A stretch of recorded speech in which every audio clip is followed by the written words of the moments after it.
The global aim of peacefully reuniting North and South Korea faces substantial challenges. While potential benefits include lifting millions out of poverty and aligning living standards with successful economies, the complexities are immense.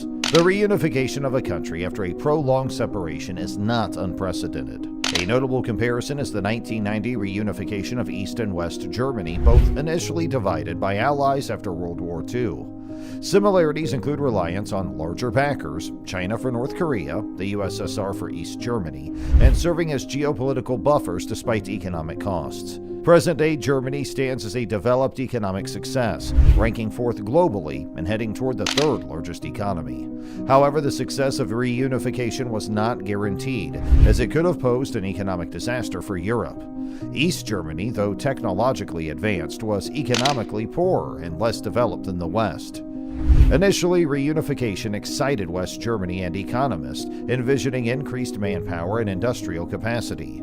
The reality, however, revealed outdated infrastructure, poorly maintained industrial facilities, and an undereducated workforce in the East. The collapse of the Soviet Union and East Germany stemmed from economic struggles, turning the reunification process into a significant financial burden. Unified Germany had to act swiftly to uplift the East, preventing strains on unemployment and welfare services.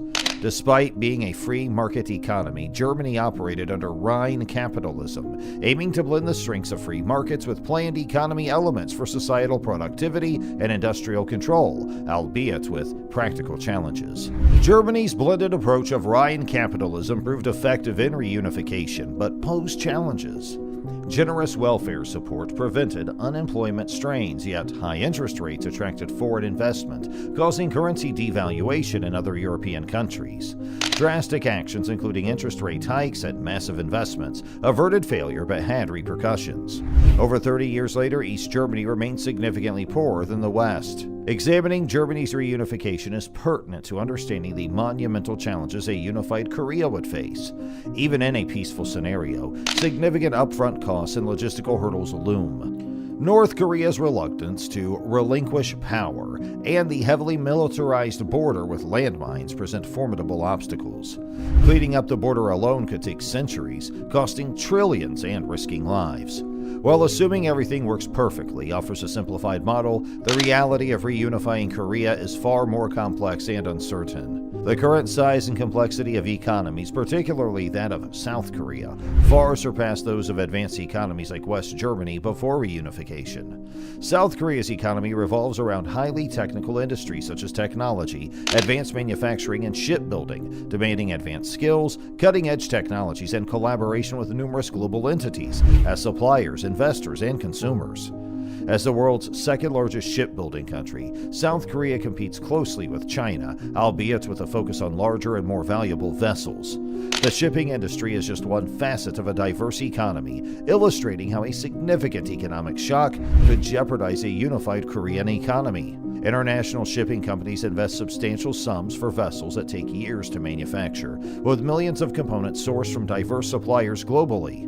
Shifts in trade dynamics, especially with China, and the integration of northern workers into restructured labor markets could complicate various industries, particularly intricate ones like shipbuilding. This complexity may raise concerns among international buyers about the country's ability to deliver timely investments, potentially diverting them to shipyards in other countries like Japan, Germany, or China. A more sophisticated economy typically has more complexity, and with greater complexity comes an increased risk of things going wrong, especially during a substantial upheaval like absorbing another country. While West Germany was considered advanced by 1990 standards, the world has evolved significantly since then, with global trade, finance, and cooperation now playing a much more substantial role in economic activity.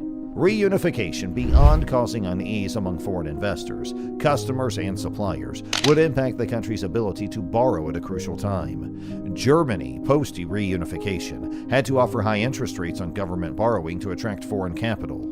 If Korea needs trillions of dollars in foreign loans for an extensive development period, high interest rates could complicate economic management. However, amidst the challenges, there may be surprising opportunities in a reunified Korea. While acknowledging the unpredictability of the future, a reunified Korea could offer tangible benefits to both halves of the country.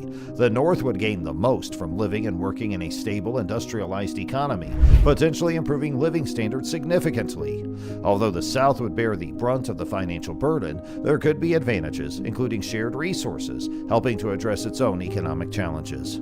It's important to recognize that this exploration of a hypothetical future comes with uncertainties, and while challenges are highlighted, potential opportunities also exist in a reunified Korea.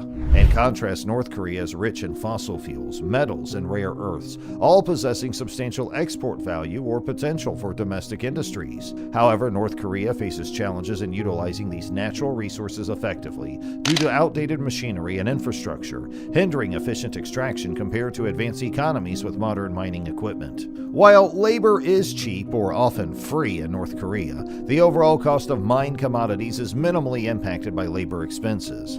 Land and capital are more critical factors, as the absence of resources in certain areas limits extraction, and modern mining relies heavily on capital-intensive machinery.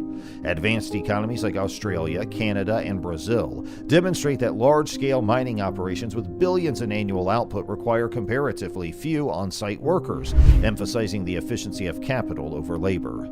If the two Koreas were to unify, the South could invest in the necessary infrastructure to efficiently extract these valuable resources. Moreover, they would have the global standing to sell these resources globally or utilize them in existing resource-intensive industries. The geographical proximity to the world's largest resource-consuming economy would further enhance their market position. Currently, South Korea's industrial centers operate somewhat isolated due to the lack of connectivity through the north. Unification would eliminate this constraint, allowing for more efficient transportation. While shipping is optimal for long journeys, the need for load and unload materials onto trucks, trains, and ships can increase costs. Unification could streamline transportation, reducing costs and benefiting from the lower cost per mile of trucks and trains for shorter distances.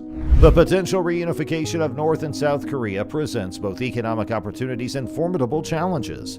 Despite the advantages such as streamlined transportation and access to valuable resources, geopolitical concerns, particularly from China, may hinder the process. However, the economic benefits include utilizing North Korea's rich natural resources, reducing wasteful military spending, and addressing demographic challenges in the South.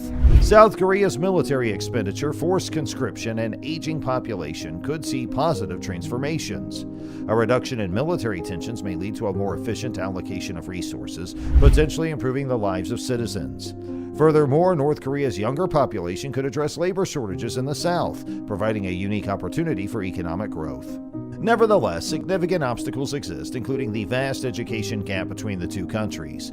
While North Korea's population is younger, their education levels are behind, posing challenges in integrating the workforce.